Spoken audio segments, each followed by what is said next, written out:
Par son apostasie, l'homme s'était séparé de Dieu. La terre avait divorcé d'avec le ciel. À travers l'espace qui les séparait, les communications étaient devenues impossibles. Mais grâce à Jésus-Christ, la terre a été de nouveau reliée au ciel. Par ses mérites, le Sauveur a jeté un pont sur l'abîme creusé par le péché, de sorte que les anges peuvent communiquer avec l'homme. Par Jésus, l'homme déchu, faible et impuissant a pu de nouveau avoir accès à la source de la puissance infinie. Pendant son sommeil, Jacob voit une lumière étrange envahir la plaine. Du sol sur lequel il repose s'élève une immense échelle éthérée qui semble conduire à la porte même du ciel, et sur cette échelle montent et descendent des anges de Dieu. Il écoute, et du milieu de la gloire céleste, la voix divine lui fait entendre un message de consolation et d'espérance. Jacob trouva un sauveur répondant au soupir de son âme. Plein de joie, il vit le chemin par lequel il pouvait, lui, pécheur, retrouver la communion avec Dieu. L'échelle mystique de sa vision représente Jésus, le seul intermédiaire entre Dieu et l'homme. Dans sa conversation avec Nathanaël, le Christ se servit de la même image. Vous verrez, dit-il, désormais le ciel ouvert et les anges de Dieu monter et descendre sur le Fils de l'homme. Jean 1, 51. C'est en vain que l'humanité rêve de progrès, en vain qu'elle travaille à son relèvement, si elle néglige cette source unique d'espérance et de salut qui lui est offerte.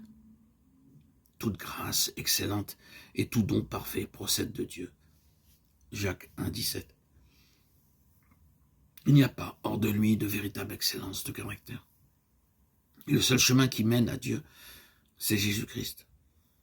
Je suis le chemin, la vérité et la vie, dit-il.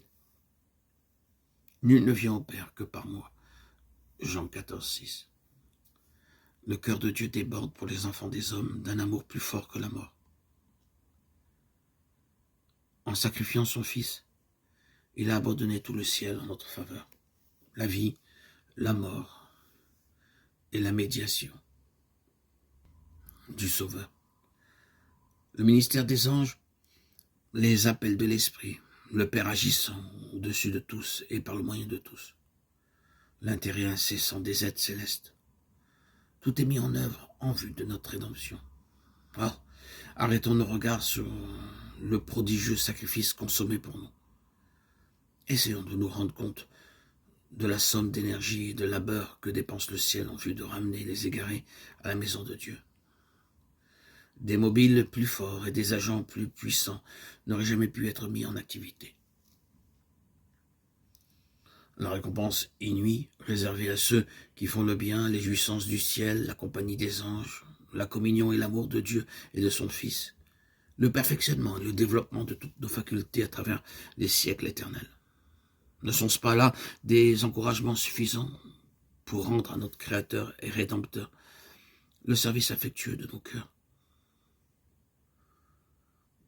D'autre part, les jugements de Dieu prononcés contre le péché, la rétribution inévitable, la dégradation de notre caractère et la destruction finale sont décrites dans la parole de Dieu pour nous mettre en garde contre les pièges de Satan.